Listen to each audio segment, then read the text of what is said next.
वो चित्रकूट नामक एक गांव था। वहाँ रेलवे स्टेशन नहीं था, मगर उस गांव पे से बहुत सारे ट्रेन जाया करते थे। हर दिन उस गांव के लोग अपने गांव में भी रेलवे स्टेशन आने का आशा करते रहते थे। गांव के बच्चे रेल की पटरियों पर कॉइन्स रखते थे। हर दिन ट्रेन जाने के बाद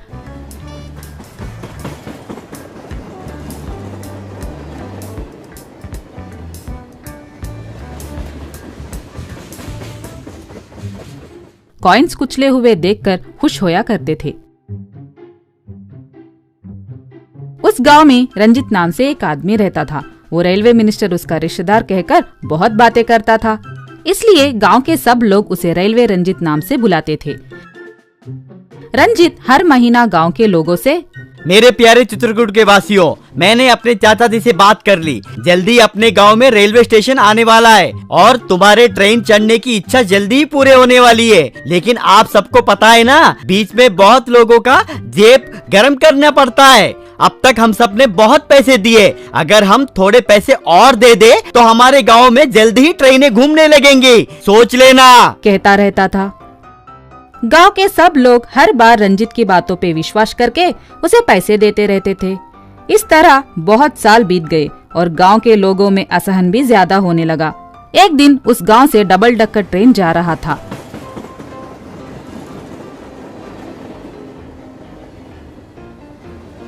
ये देख के गांव के सब लोग आश्चर्य हो गए। उसके साथ ही रंजित के ऊपर बहुत गुस्सा आया। तुरंत ही गांव वालों सब रंजित से पूछने लगे।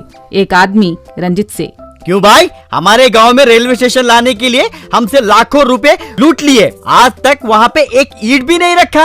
अब देखो तो हमारे गांव में से एक ट्रेन के ऊपर दूसरा ट्रेन जा रही है, क्या है ये, क्या हो रहा है, कहकर पूछने लगा। तब रंजित घबराते हुए, अरे भाई क्यों इतना चिंता कर रहे हो, आज जो आपने देखा है उसे डबल डेकर ट्रेन कहते हैं। सच कहूँ तो मिनिस्टर जी ने वो ट्रेन हमारे गांव के लिए ही तैयार करवाया। गांव में रेलवे स्टेशन बनने के लिए टाइम है, तब तक उस ट्रेन को इस्तेमाल करने के लिए बोला था। मैं उस समय वहाँ पे नहीं था ना, इसलिए ट्रेन वहाँ नहीं रुकी। कल से आप सब लोगों को उस ट्रेन में बैठने की जिम्मेदारी मेरी है। सब लोग बहुत खुश होने लगे।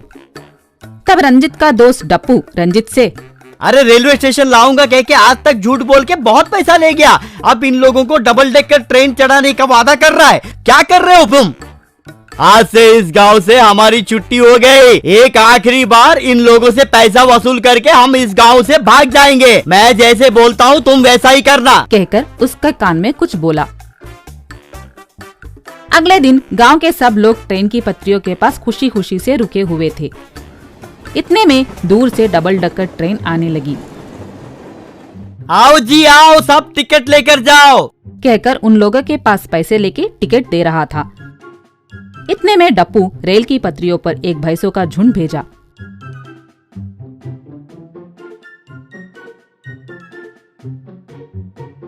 ये देख के ट्रेन ड्राइवर ट्रेन को वहां रुका दिया।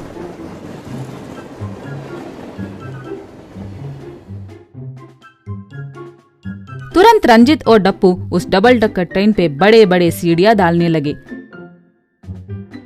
जल्दी आओ, ट्रेन चढ़ो, ट्रेन ज्यादा देर नहीं रुकेगी। सब लोग सीढ़ी चढ़ के ट्रेन के ऊपर चढ़ गए। ट्रेन वहां से हिली। सब लोग अंदर चढ़ के खुशी खुशी बैठने लगे। इतने में ट्रेन का टीसी वहां आके टिकट देखा। चित्रकूट टू चाइना, चार्ज 5,000 रुपए, इश्यूड बाय रेलवे रंजित, कहकर पढ़ा। कौन आप लोगों को ये टिकट दिया? रेलवे मिनिस्टर का रिश्तेदार है जी, ये ट्रेन हमारे लिए ही शुरू किया है ना। अरे वो पागल लोग, ये कोई आप लोगों को धोखा दे रहा है। तुम सब लोगों को मैं अगले स्टेशन में ही उतार दूंगा, किसी बैलगाड़ी में या ट्रैक्टर पकड़कर घर जाओ। सब लोग चौंक गए। गांव लौटने के बाद सब लोग तभी भागते हुए रंजित और डप्पू को पकड़ लिया। गांव के सब लोग रंजित को पकड़कर रेल की पटरियों पर सुला दिया। अरे अगर तुमने हमारे चुराए हुए पैसे वापस नहीं किया तो हम तुझे चित्रकूट टू नरकलोक भेज देंगे। मुझे माफ कर देना, मैं आपके पैसे ब्याज के साथ लौटा दूंगा। थोड़े दिन के बाद उस गांव में सच में रेलवे स्टेशन बन गई। थोड़े ही दिन में वहाँ डबल डक्कर ट्रेन भी आने लगे।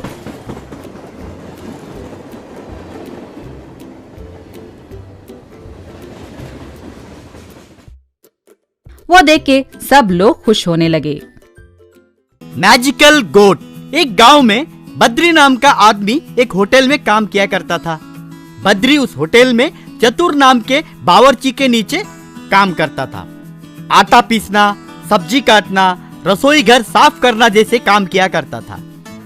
वैसे उसके आए तनख्वाह से वो अपने बूढ़े माँ बाप के पालन पोषण करता था। बद्री घर में भी खुद खाना बनाता था।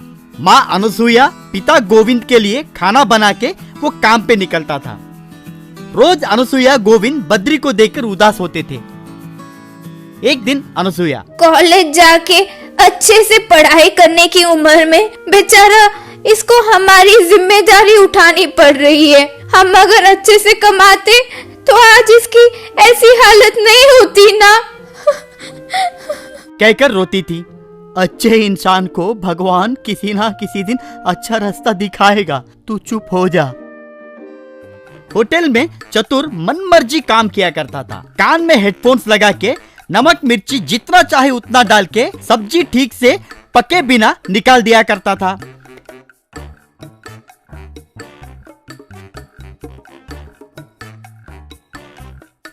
बद्री को चतुर को देखकर बहुत गुस्सा आता था, लेकिन वो उस होटल के मालिक के रिश्तेदार होने के कारण कुछ नहीं बोल पाता था।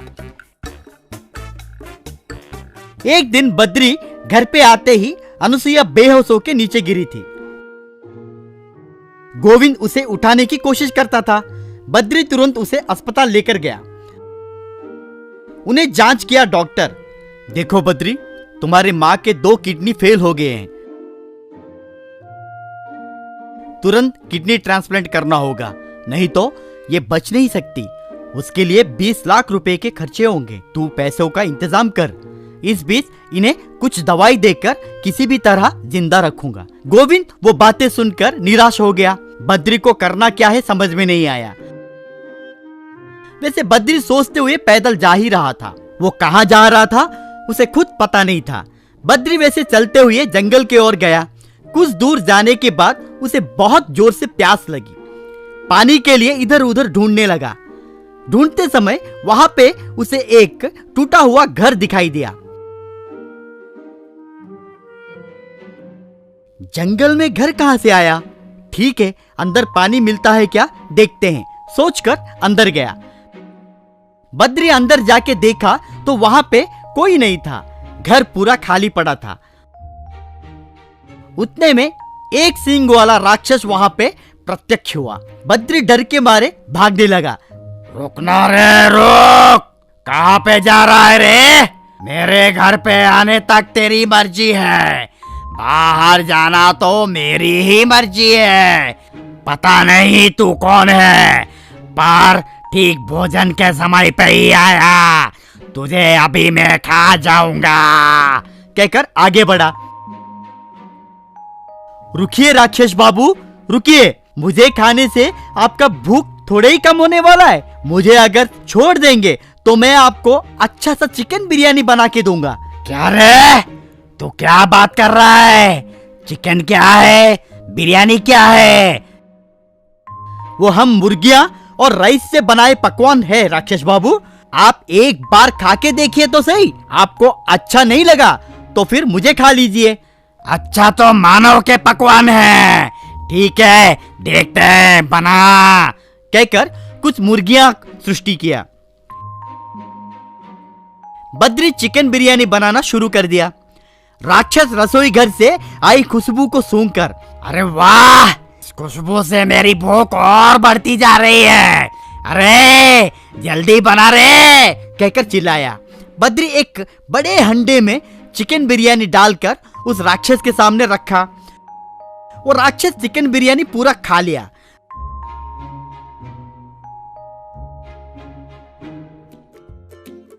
मानो मैंने ऐसे ही कई जीवों को कच्चा चबा के खा लिया, पर पूरी जिंदगी में मुझे ऐसा स्वादिष्ट खाना कहीं नहीं मिला। तुझे जो चाहिए वो मांग, मैं दूंगा, तब बद्री अपनी हालत के बारे में, उसकी माँ की तबीयत के बारे में सब कुछ बताया। राक्षस तुरंत एक बकरी को सृष्टि किया।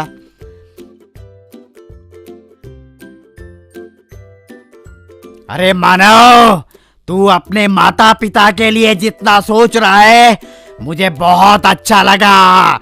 ये मामूली बकरा नहीं है, ये मायावी बकरा है। इसे घास खिलाने से ये रोज तुम्हें सोने के सिक्के देगा।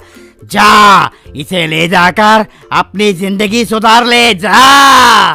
बद्री उस राक्षस का प्रणाम करके उस मायावी बकरे को लेकर गया।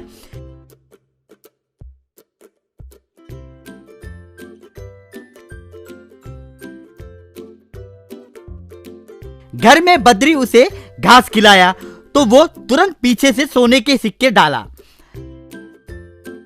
बद्री बहुत खुश हुआ। कुछ दिनों में ही माँ को ठीक करके घर पे लेकर आया। उस गांव में एक बड़ा सा घर बनाया। कॉलेज जाना भी शुरू कर दिया। वैसे ही उस बकरे से सिक्के बटोर के गरीबों में भी बांटने लगा। अनुसुईया गोविंद दोनों बहुत खुश हुए। ये विषय चतुर को मालूम पड़ा। क्या हुआ?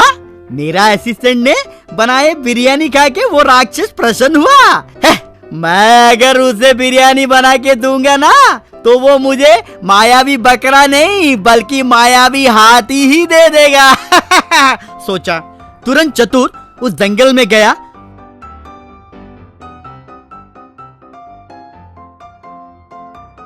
और जंगल में जाकर उस घर में गया।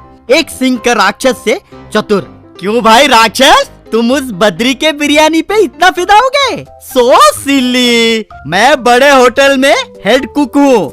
अब मैं तुमको बिरयानी बना के खिलाता हूँ, देखना। कहकर रसोई घर में गया। उस रसोई घर में हेडफोन लगा के म्यूजिक सुन के बिरयानी बनाना शुरू किया। कुछ देर बाद एक बड़े हंडे में बिरयानी रखकर राक्षस के सामने प्लेट रखा। वो राक्षस बिरयानी बस एक निवाला खाया, बात खत्म। उस प्लेट को चतुर के मुंह पे फेंका।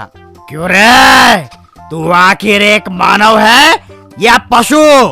तेरे हाथों के बनाए खाने लोग कैसे खा रहे रे? गंदा बिरयानी खिला के मेरा दिमाग खराब कर दिया रे।